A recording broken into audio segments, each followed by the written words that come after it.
మహాదేవుడును మన రక్షకుడు అయిన యేసుక్రీస్తు వారి శ్రేష్టమైన నామంలో ఉదయకాల మన్నా అనే చక్కని కార్యక్రమాన్ని చూస్తున్న మీ అందరికీ నిండు హృదయంతో వందనాలండి. దేవుని మహాకృప మీకు తోడై ఉండును గాక. ఒక చక్కని విషయాన్ని నేను మీకు జ్ఞాపకం చేస్తాను. అంటే ఈ సమయంలో ఒక సందర్భాన్ని ఉపమాన రూపంగా మీకు చెప్తాను. ప్రియులారా, ఒకసారి ఒక మందిరానికి ఒక దైవజనుడు ఆహ్వానించబడ్డాడు. అక్కడున్న స్థానిక సేవకుడు మంచి దైవ సేవకులను ఆహ్వానించారు. చర్చిలో జరుగుతున్న మీటింగ్ అది.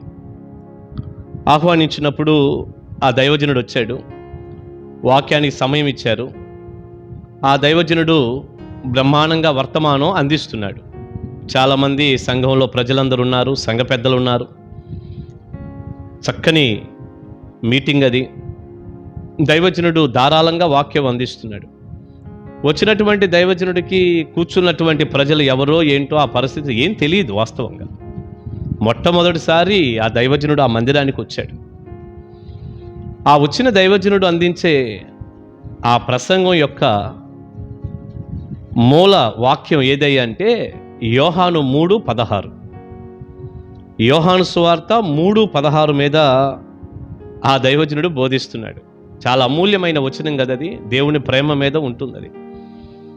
ఆ వర్తమానం అందిస్తూ కొంచెం సమయం అయిన తర్వాత యోహాను 3:16 అని ఆ వర్తమానం మధ్యలో కొన్నిసార్లు నొక్కి చెప్తున్నాడంట. ప్రసంగం చేస్తున్నాడు ఆయన. ఈలోపు సడన్గా ఆ మందిరంలో ఒక సంఘ పెద్ద గారు పైకి లేచాడు. పైకి లేచిన వెంటనే చాలా పెద్దగా కోపంతో, ఆపండి మీ ప్రసంగం, ఏంటండి మీరు చెప్పేది? మీ ప్రసంగం ఏదో మీరు చేసుకుంటా వెళ్ళాలి కానీ నా గురించి మీకెందుకు ఇక్కడ అన్నాడట సంఘ పెద్ద గారు పైకి లేచి. ఆశ్చర్యపోయినటువంటి ఆ దైవజనుడు, మీ గురించి నేనేం చెప్పానండి, ఏంటి మీరు అనేది అని అడిగాడు.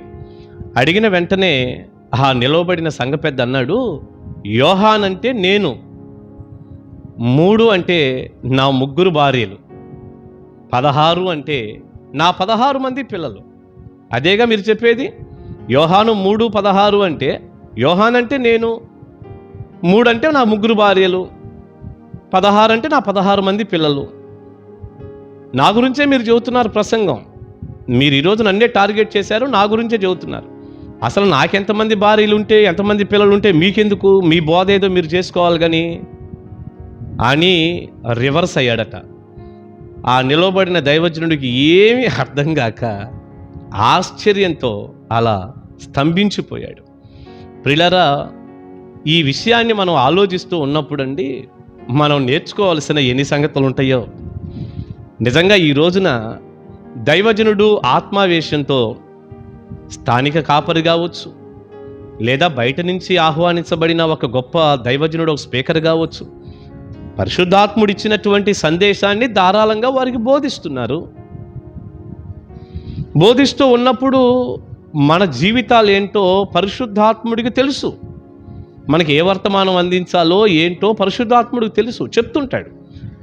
కానీ చాలామంది ఇదిగో ఈ సంఘ పెద్దలాగండి వాక్యం మీద తిరగబడేవారిగా, నా గురించే చెప్పారు, ఈ రోజున నన్నే అన్నారు, ఈ ప్రసంగం అంతా నా గురించే, నన్నే పొడిచినట్టుంది, నా తప్పు ఈ ప్రసంగంలో వినపడుతుంది, అసలు దైవజనుడికి ఎవరో చెప్పుంటారు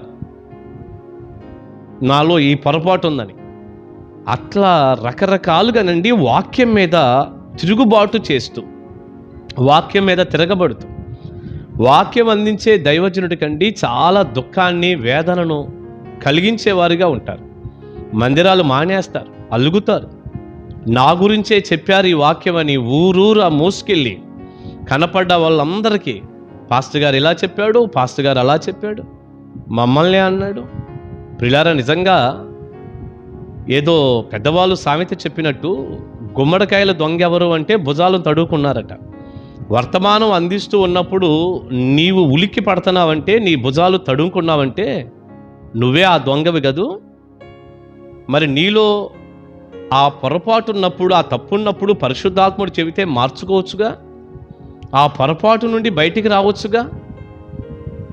అలా కాదని ఈ రీతిగా దైవజనుడి మీద రివర్స్ అవటం, మందిరాలు మానేయటం, ప్రజలందరి దగ్గరికి వెళ్ళి ఇష్టం వచ్చినట్టుగా దైవజనుడి యొక్క పేరుకు రిపేరు కలగజేయటం, ఎంత ఘోరం అండి అది.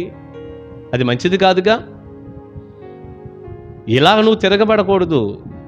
దేవుని వాక్యానుసారంగా నీ జీవితాన్ని కట్టుకోవాలి. నేను ప్రార్థన చేసే ముందు మీకు చెప్పగలిగిన ఒక మంచి మాట చెప్పనా? ఇప్పటి వరకు ఒకవేళ మీ మందిరంలో నువ్వు అలగటానికి, తిరగబడటానికి, ప్రతి ప్రసంగానికి నీ మూతి ముడుచుకోవటానికి, నా గురించే చెప్పారు అంటానికి నువ్వు ఒకవేళ ఆ విధానంలో నువ్వు కారణమైతే, అలా నువ్వు జీవిస్తూ ఉంటే ఉన్నపాటున నీ జీవితం మార్చుకోమని దైవజనుడిగా నేను మీకు చెప్పగలిగిన ఒక మంచి మాట. అసలు మన అందరి జీవితాలు సరిచేయటానికే దేవుని వాక్యం ఉంది. అంతేగాని దేవుని వాక్యం ఏదో కావాలని మనిషిని ఏదో బాధ పెట్టాలని చెప్పేది కాదు. అందుకే చూడండి, ఇర్మియా గ్రంథంలో దేవుని వాక్యం ఇలా మనకు తెలియజేసింది. ఇర్మియా గ్రంథం 23వ అధ్యాయం 29వ వచనాన్ని మనం చదివినప్పుడు, ఇదిగో ఆ వచనం ఇలా ఉంది: నా మాట అగ్ని వంటిది కాదా, బండను బద్దలు చేయు సుత్తి వంటిది కాదా అన్నాడు. ఆయన మాట అగ్ని లాంటిది, బండలు బద్దలు చేసే సుత్తి లాంటిది. మన పాపాన్ని ఆ అగ్ని కాల్చివేస్తుంది. మన బండ గుండెను బద్దలు చేసి మన జీవితంలో ఒక మార్పుని కలగజేసే శక్తి దేవుని వాక్యానికి ఉంది. కనుక ఇప్పటి నుంచి అయినా దేవుని వాక్యానికి లోబడండి, వాక్యంతో సరిచేయబడండి, దిద్దుబాటు కలిగి ఉండండి, దిద్దుకోండి. తప్పకుండా దేవుడు మీకు తోడై ఉంటాడు, దీవిస్తాడు. దైవాశీర్వాదాలు మీ అందరికీ ఉండునుగాక. ఆమేన్. ప్రార్థన చేసుకుందాం. తండ్రి, మీ నామానికి స్తోత్రం. ఒక చక్కని ఉపమానం ద్వారా మీరు మాతో మాట్లాడిన ప్రతి మాట కొరకు వందనాలు నాయనా. మేము వాక్యానికి లోబడేవారిగా ఉండాలి, కానీ మా తప్పును బట్టి మేము దుఃఖించి సరిచేసుకునేవారిగా, వాక్యమనే అద్దము మా ముందుకు వచ్చినప్పుడు మమ్మల్ని మేము చూసుకొని సరిచేసుకునేవారిగా ఉండాలి, కానీ తిరగబడేవారిగా, మా గురించి ఇలా చెప్పారు అలా చెప్పారు అనేటటువంటి నాయన రివర్స్ అయిపోయి వాక్యం మీద తిరుగుబాటు చేసే వ్యక్తులుగా మేము ఉండకూడదంటూ, దైవజనుడికి బాధను దుఃఖాన్ని కలగ చేయకూడదు అంటూ, మీ వాక్యానికి లోబడి మేము దీవించబడాలి అంటూ మీరు మాతో మాట్లాడిన ప్రతి మాట కొరకు మిమ్మల్ని స్తుతిస్తూ, విత్తబడిన సందేశం బిడ్డలకు దీవెనకరంగా చేయమని యేసు నామాని ప్రార్థన మనవులు అడుగుచున్నాము తండ్రి. ఆమేన్. ఆమేన్. గాడ్ బ్లెస్ యూ అండి. దేవుని మహాకృప మీకు తోడై ఉండును గాక.